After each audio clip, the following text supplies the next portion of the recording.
Assalamualaikum warahmatullahi wabarakatuh. Kami dari kelompok 12 dengan anggota saya Yeni Haryanti, Bapak Wahyudin, dan Ibu Yuni Widyastuti. Kami dari kelompok 12 ini mengerjakan tugas UTS Kepemimpinan dengan dosen kami Bapak Dr. Taufan Maulamin, SEAKMM, dengan judul Kepemimpinan Berbudaya Korupsi, Membiarkan Kecurangan dan Kerusakan Moral. Pada kali ini, materi yang dibahas mengenai korupsi, di mana korupsi ini adalah tindakan mencuri, yaitu tindakan yang dilakukan oleh pejabat publik atau pegawai negeri, atau dengan pihak lainnya yang dilakukan secara tidak wajar dan tidak legal. Ini mengganggu suatu kinerja pegawai dan kepercayaan publik ini menjadi berkurang. Korupsi itu yaitu suatu rasuah atau mencuri adalah tindakan pejabat publik, baik politisi maupun pegawai negeri, serta pihak lain yang terlibat dalam tindakan yang secara tidak wajar dan tidak legal, menyalahgunakan kepercayaan publik yang dikuasakan kepada mereka untuk mendapatkan keuntungan sepihak. Dan korupsi yang dilakukan ini biasanya hanya untuk mencari suatu harta benda dari si yang melakukan korupsi. Aktor-aktornya biasanya hanya mencari keuntungan, dan ini dapat merugikan masyarakat terutama, karena yang dilakukan adalah mengambil hak rakyat. Dan ini korupsi ini membiarkan kecurangan. Menurut dan mengutip dari Buya Yahya, mengingatkan barang siapa yang melihat atau mengetahui terjadinya kecurangan namun tidak berbuat apa-apa, maka orang tersebut berdosa, apalagi dengan sengaja membiarkan dan mendiamkannya. Dan hal ini dengan korupsi dapat menjadi kerusakan moral. Dengan rusak moral ini artinya dia tidak bertanggung jawab sebagai pejabat. Moral dan hati nuraninya sudah tidak bisa lagi melakukan dengan hati bersih, di mana dia tidak mengingat lagi bahwa yang dia kerjakan ini mengganggu dan menjadi mengorbankan perasaan rakyat, masyarakat terutama. Dan materi yang kita ambil ini adalah bertemakan mengenai korupsi di lingkungan Kementerian Sosial, di mana korupsi yang dilakukan oleh Bapak Julari Peter Batubara. Beliau waktu itu sebagai Kemensos. Dan adapun kenapa ini menjadi suatu korupsi, beliau telah dilakukan tindakan tangkap tangan oleh KPK, OTT. Akan tetapi tindakan tangkap tangan itu tidak serta-merta beliau memegang uang tunai tersebut, di mana korupsi yang beliau lakukan ini mengarahkan anak buahnya, yaitu PPK-nya. Dan PPK-nya itu bernama Bapak Matius Joko Santoso dan Adi Wahyono. Dan menurut KPK, Pak Ali Fikri menyampaikan bahwa korupsi yang dilakukan itu berdasarkan dari agenda kerja buku kerja dari Bapak Adi Wahyono yang dikutip di situ berbunyi akan mengambil atau mengutip 10% fee dari setiap paket bansos yang akan dikerjakan oleh pihak lainnya tersebut. Dan teman saya ini akan lebih mengevaluasi lagi oleh Bu Yuni dan Pak Yudin. Monggo dilanjut. Oke. Terus tindakan korupsi ya. Kenapa sih banyak kasus-kasus korupsi di Indonesia? Ini kan sangat prihatin banget ya dibandingkan dengan negara-negara lain. Gitu. Apa sih yang membuat hal itu terjadi gitu? Tindakan korupsi sih menurut saya dengan kejahatan-kejahatan lain itu timbul karena ada niat dan kesempatan gitu. Ada kesempatan, kalau tidak ada niat tidak mungkin terjadi, bahkan sebaliknya ada niat kalau nggak ada kesempatan tidak akan terjadi gitu. Yang utama sih harus ada pencegahan dari awal, ketika mungkin ada di bidang-bidang ada proyek-proyek besar yang dilihat besar, itu harus ada pengawasan yang benar-benar ketat supaya tindakan korupsi itu tidak akan terjadi. Kalau ada tindakan-tindakan dari awalnya tepat, tidak mungkin hal itu akan terjadi. Terus, kenapa sih korupsi semakin banyak gitu? Dari sisi hukum banyak yang bilang belum menimbulkan efek jerah gitu. Jadi makanya banyak orang yang melanggar atau melakukan tindakan korupsi. Oh iya, betul sekali itu Bu Yuni. Jadi korupsi yang dilakukan itu dilakukan sama Pak Juliari itu, dia hanya melakukan korupsi, tetapi dia berpikir mungkin dengan korupsi yang dilakukan ini hanya dikurung berapa tahun, dan vonis yang sekarang terdengar adalah 12 tahun penjara dengan denda 450 juta. Dan itu mungkin masih ringan dengan kerugiannya ya.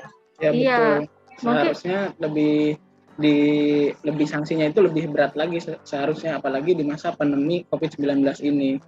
Gitu. Jadi orang ngelihatnya lebih banyak untungnya nih ketimbang daripada ruginya. Pelakunya masih banyak untungnya ketimbang ruginya. Jadi dia lebih berani, maka semakin banyak tindakan itu terjadi gitu ya kan.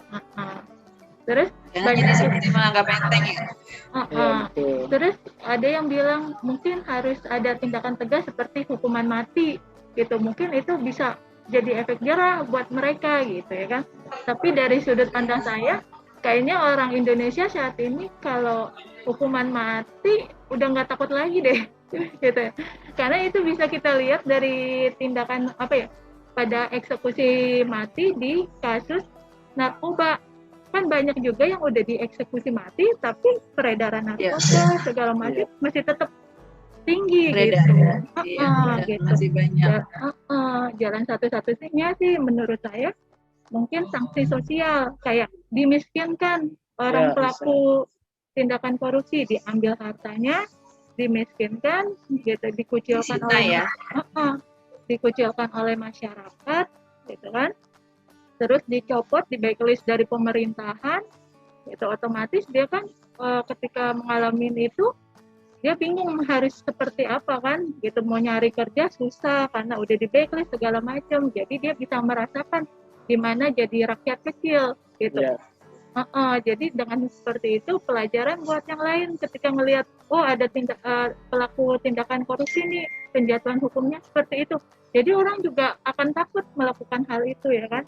Seperti halnya di Jepang ini kan. Dan Pak Juliari ini hanya divonis 12 tahun penjara dengan 6 kurungan penjara ya yang namanya itu.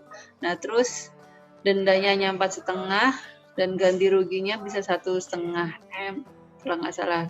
Jadi dari situ dengan sedikitnya dendanya mungkin, dan ada lagi tambahan hukumannya 4 tahun tidak boleh mengikuti jadi jabat publik gitu.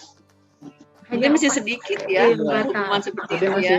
Lebih menguntungkan yang divonis daripada masyarakat yang dirugikan gitu ya. Iya, dimana kan masyarakat masih yang kelaparan ya, yang berasnya kualitasnya mungkin harusnya diterimanya kualitasnya bagus, dikurangi dan dikebirikan, jadi harusnya mungkin standar kualitasnya bagus, harusnya 100% menjadi 80% seperti itu ya mungkin ya Pak. Iya. Jadi rakyat tidak bisa menerima haknya secara penuh. Iya.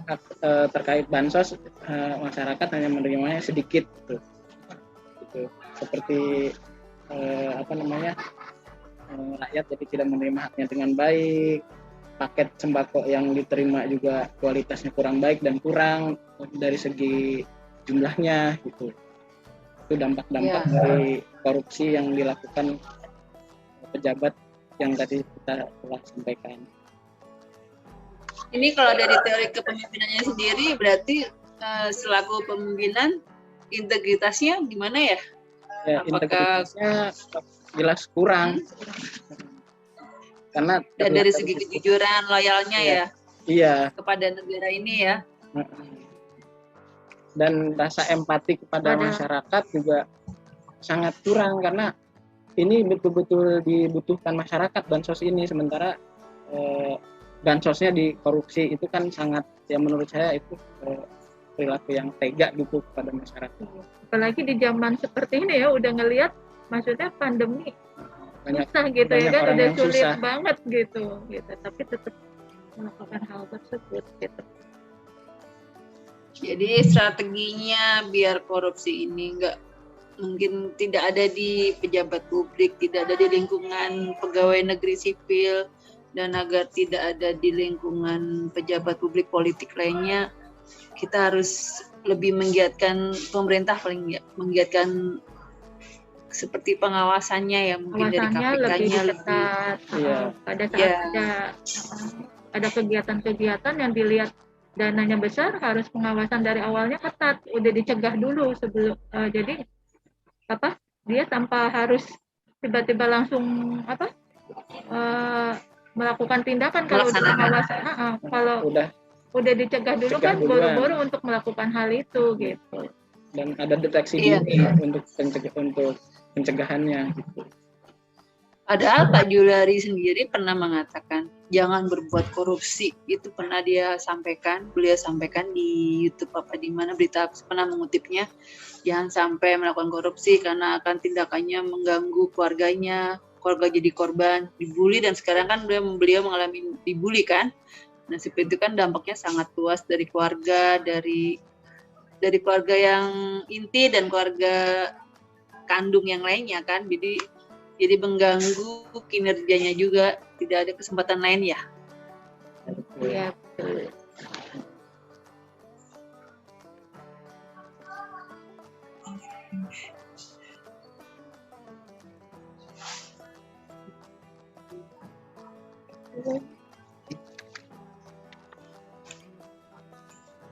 Mungkin beberapa strategi pemberantasan korupsi yang kita pilih, mungkin ada beberapa item. Pertama, kepemimpinan yang mengedepankan nilai-nilai keagamaan. Nilai-nilai keagamaan ini mesti diperkuat karena kita hidup ini dengan patokan kepada agama. Insya Allah dengan patokan kepada agama, tindakan-tindakan korupsi, tindakan-tindakan penyalahgunaan wewenang itu dapat direm mulai dari diri sendiri.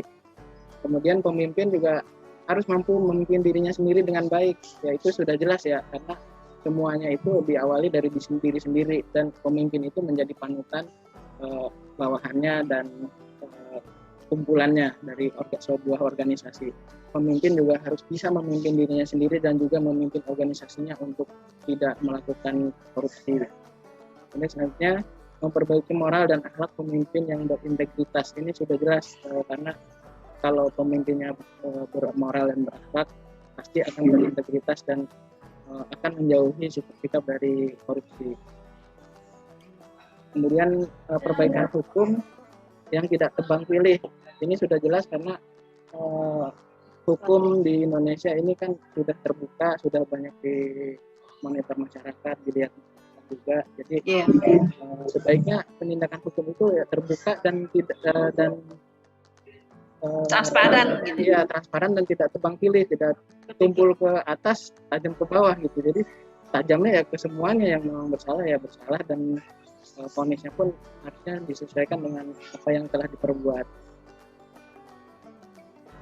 Ya mungkin yang terakhir meningkatkan kepedulian pemimpin yang memiliki sensitivitas kemanusiaan dan rasa empati kepada masyarakat, karena sebagai pemimpin publik harus punya empati kepada masyarakat agar masyarakat terbantu dengan adanya pemimpin tersebut.